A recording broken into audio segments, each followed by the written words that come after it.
రాహుల్ గాంధీ గారిని తీసుకొని వచ్చి ఇక్కడికి బావర్చి బిర్యానీ సాక్షిగా అశోక్ నగర్ యువతను మోసం చేసి 3 సంవత్సరాలు కావడానికి వస్తుంది. ఇంకో 3 నెలలు అయితే 3 సంవత్సరాలు ఈ ప్రభుత్వానికి. ఎక్కడ రాహుల్ గాంధీ గారు?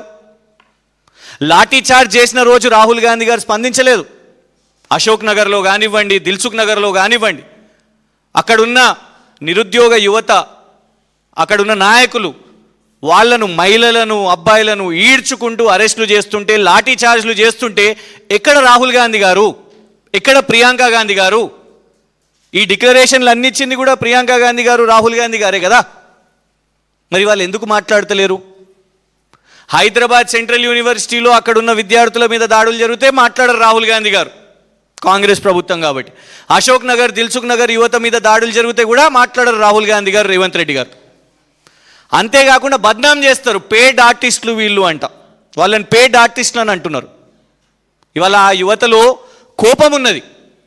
ఎందుకంటే వాళ్ళే బస్సు యాత్రలని, పాదయాత్రలని, కరపత్రాలు ఇంటింటికి పంచి కాంగ్రెస్ చేసిన మోసాలను పాపం వాళ్ళు నమ్మి ఊర్లలోకి వెళ్ళి ఓట్లేసి కాంగ్రెస్ పార్టీని వాళ్ళ ప్రభుత్వంలోకి తీసుకొని వచ్చారు. అట్లాంటి వాళ్ళ మీద ఇవాళ చేస్తున్న మోసం ఏంటిదంటే, ఆనాడు కేసీఆర్ గారు ఒక తప్పిదం చేసిరు. ఏంటిది?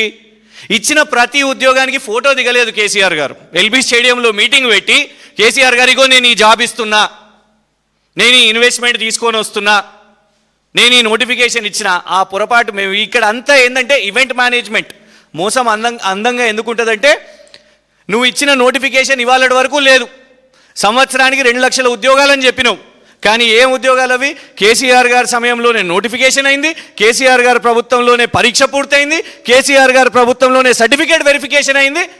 నువ్వేం చేసినావు? నువ్వు దాన్ని తీసుకొని వచ్చి వాళ్ళ ఆర్డర్ కాపీ ఇచ్చి నేను జాబులు ఇచ్చిన అని చెప్పుకుంటున్నావు. ఇంకా దారుణం ఏంటంటే, అసలు నోటిఫికేషన్స్ వద్దంట అని అంటున్నారు. రేవంత్ రెడ్డి గారు అసెంబ్లీలో నిలబడి అసలు నోటిఫికేషన్లే వద్దంటున్నారు వాళ్ళందరూ అని అంటున్నారు. అందుకే తెలంగాణ యువతకు మేము పిలుపునిస్తున్నాం. ఎందుకు మీరు 18 నాడు యువ సంగ్రామ సదస్సుకు రావాలంటే ఆ ప్రాంగణం నుంచి రేవంత్ రెడ్డి గారికి తెలవాలి ఎన్ని నోటిఫికేషన్స్ తెలంగాణ యువతకు కావాలనో.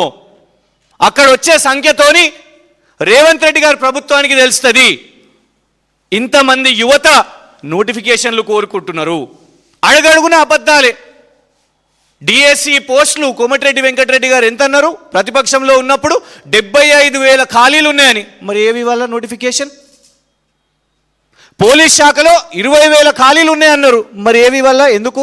సగానికి సగం కూడా కాదు, అలా 5,000, 6,000 రకరకాల లెక్కలు చెప్తున్నారు.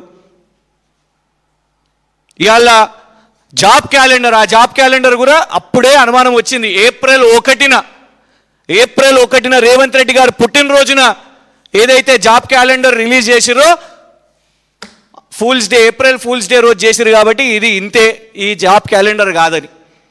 కానీ వాళ్ళను నమ్మించిన అశోక్ నగర్, దిల్సుఖ్ నగర్, తెలంగాణ వ్యాప్తంగా పాపం నిరుద్యోగ యువతను నమ్మించి ఆనాడు కొందరు ఎమ్మెల్సీలు తెచ్చుకున్నారు, మొన్ననే కొందరు మంత్రి పదవి ర్యాంకు కూడా తెచ్చుకున్నారు. వాళ్ళు పోయేటట్టు ఉన్నదా? అశోక్ నగర్కి, దిల్సుఖ్ నగర్కి పోతలేరు. వాళ్ళని మోసం చేసి పదవులు తెచ్చుకున్న వాళ్ళు.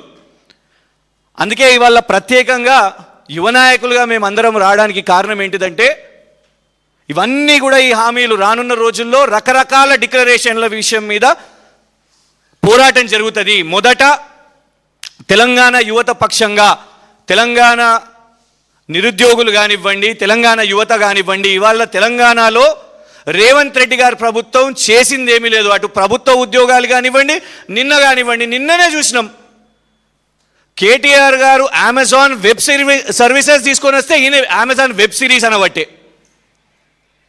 ఎందుకంటే కష్టం లేదు కదా, అందుకే పాపం సర్వీసెస్ అంటే ఏంటిది, ఈయన సర్వీస్ లేదు దానికి, అందుకే అమెజాన్ వెబ్ సిరీస్ తీసుకొని వచ్చిండి ఈయన. అమర్ రాజా బ్యాటరీస్ 9,500 కోట్లు ఆనాడు కేటీఆర్ గారు తీసుకొని వచ్చారు. పెట్టుబడి జాగా చూపెట్టినాం, కిటెక్స్ లాగానే రకరకాల సంస్థలు తీసుకొని వచ్చినాం, ఫాక్స్కాన్. ఇవాళ ఈయన పోయి రిబ్బన్ కటింగ్లు చేస్తున్నాడు, గంతే, షో మాత్రమే. సో ఇవాళ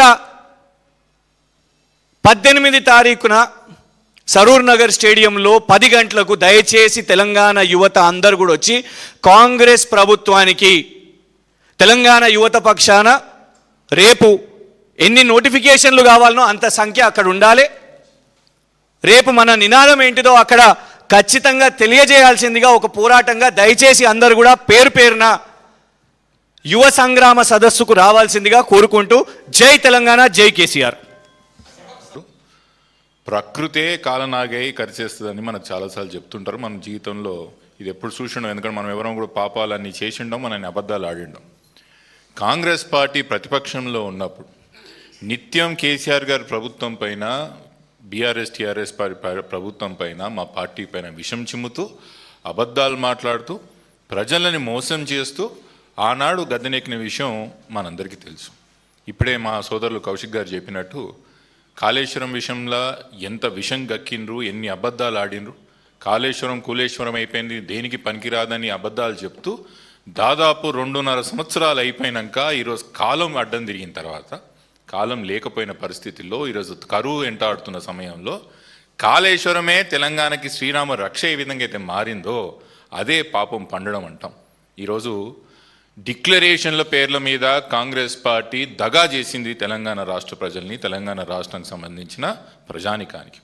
మొదటగా యూత్ డిక్లరేషన్ అని, తర్వాత SC ST declaration, BC declaration, minority declaration, మహిళా డిక్లరేషన్, రైతు డిక్లరేషన్లు, ఇవన్నిటి కూడా కూర్చి ఆ రోజు తుక్కుగూడల 6 గ్యారంటీ డిక్లరేషన్లు అని చెప్పి సోనియా గాంధీ గారిని కూడా తీసుకొచ్చి ఏకదాటిగా ఒక రియాలిటీ షో చూపించి తెలంగాణ ప్రజల్ని మోసం చేసి ఏ ఒక్క వాగ్దానాన్ని కూడా పూర్తి చేయకుండా 2.5 సంవత్సరాల యొక్క కాలయాపన చేసింది కాంగ్రెస్ పార్టీ. అందుకే చెప్తున్న పాపం పండింది. ఏ విధంగా అయితే కాళేశ్వరం మీద నిజం ప్రజలు తెలుసుకున్నారో అదేవిధంగా ప్రతి ఒక్క డిక్లరేషన్ పైన కాంగ్రెస్ పార్టీ చేసిన మోసాన్ని తెలంగాణ ప్రజలకు తెలియజేయాలన్న ఒక ప్రయత్నంతోనే మా యొక్క బీఆర్ఎస్ పార్టీ ముందలు కదులుతుంది.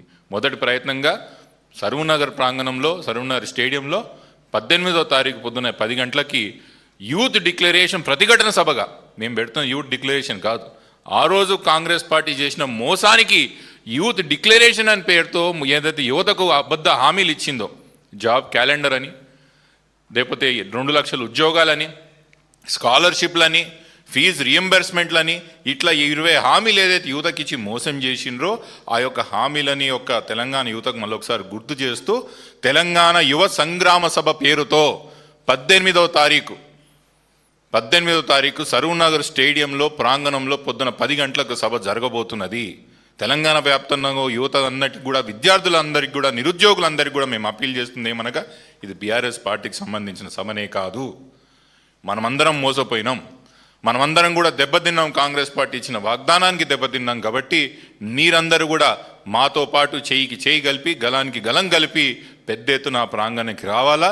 ఈ యొక్క కాంగ్రెస్ పార్టీకి బుద్ధి చెప్పాల్సిన అవసరం ఉన్నది. రానున్న 2 సంవత్సరాలన్నా కనీసం వీళ్ళు ఏమైనా జాబులు ఇస్తారో లేదా వాగ్దానాలు పూర్తి చేస్తారో ఆ ఒత్తిడి తెచ్చే ఒక ప్రయత్నం చేయాలని కోరుకుంటూ అందరికీ నమస్కరిస్తాం. మీ వెనకాల మేము ఉంటామని, బీఆర్ఎస్ పార్టీ ఎప్పుడు కూడా నిరుద్యోగుల వైపు నింపడుతుందని, వాడికి ఎంత దూరమైన పోరాటానికి సిద్ధమవుతుందని రాష్ట్ర వ్యాప్తంగా ఉన్న నిరుద్యోగులకి ధైర్యం నింపడానికి కోసమని ఆ సభ పెట్టుకోవడం జరుగుతుంది.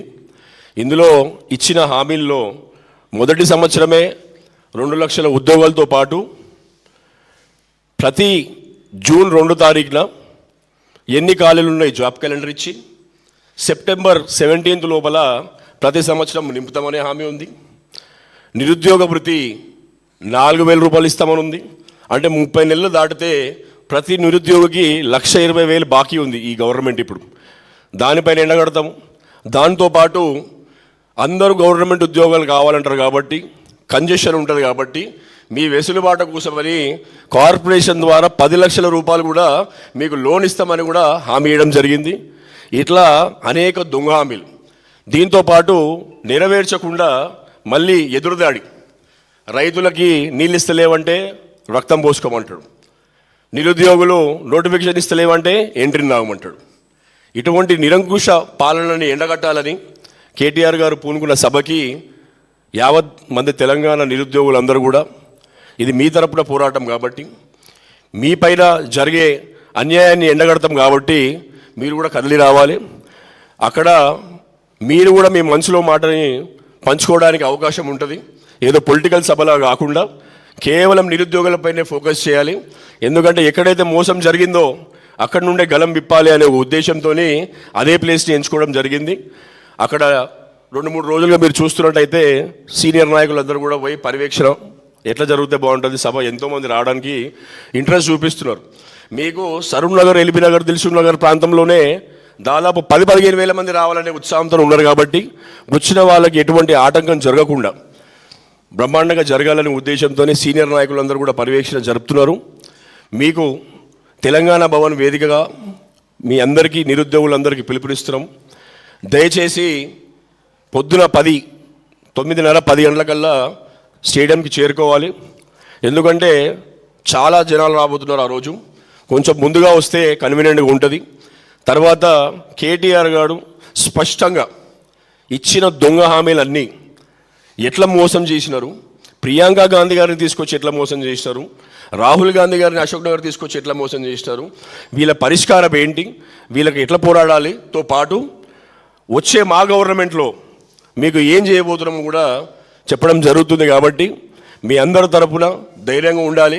మీకు ధైర్యం నింపడానికి, మీ గోడుని వెళ్ళబుచ్చడానికి ఒక అవకాశంగా తీసుకొని దయచేసి అందరూ కూడా యావత్ యువత, నిరుద్యోగులే కాకుండా మీ ప్రాంతంలో ఉన్న నిరుద్యోగులు ఉంటే కూడా మన నాయకులు, పార్టీ నాయకులు, ఎక్కడైతే యూత్ నాయకులు ఉన్నారో కొంచెం వాళ్ళకి ట్రాన్స్పోర్ట్ లాంటివి ఏర్పాటు చేస్తే కూడా వాళ్ళు అక్కడ రావడానికి అవకాశం ఉంటుంది.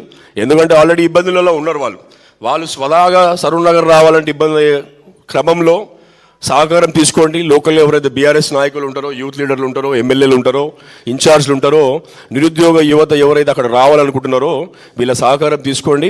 బ్రహ్మాండమైన ప్రోగ్రాం జరగబోతుంది. ఆ రోజు నుండి పతనం మొదలైపోయింది, ఆల్రెడీ ఎప్పుడో మొదలైపోయింది కాంగ్రెస్ పతనము. ఆ రోజు నుండి ఎవరి పేరు చెప్పుకొని అయితే మీరు గద్దెనెక్కినారో, ఏ యువతనైతే నమ్ముకొని మీరు గద్దెనెక్కినారో, ఎవరినైతే మీరు వెన్నుపోటు పొడిచిన యువత ఉందో మీ నిరంకుశ పాలనకి ఆ రోజు నుండే ప్రారంభమవుతుంది దిగజారడం. జాగ్రత్తగా ఉండాలి. వచ్చే 2.5 సంవత్సరాలు కూడా మీరు ఎన్ని చేసినప్పటికీ ఈ 1,20,000 ఇచ్చిన తర్వాతనే నిరుద్యోగ భృతి మిగతా హామీల వైపు పోవాలని మీ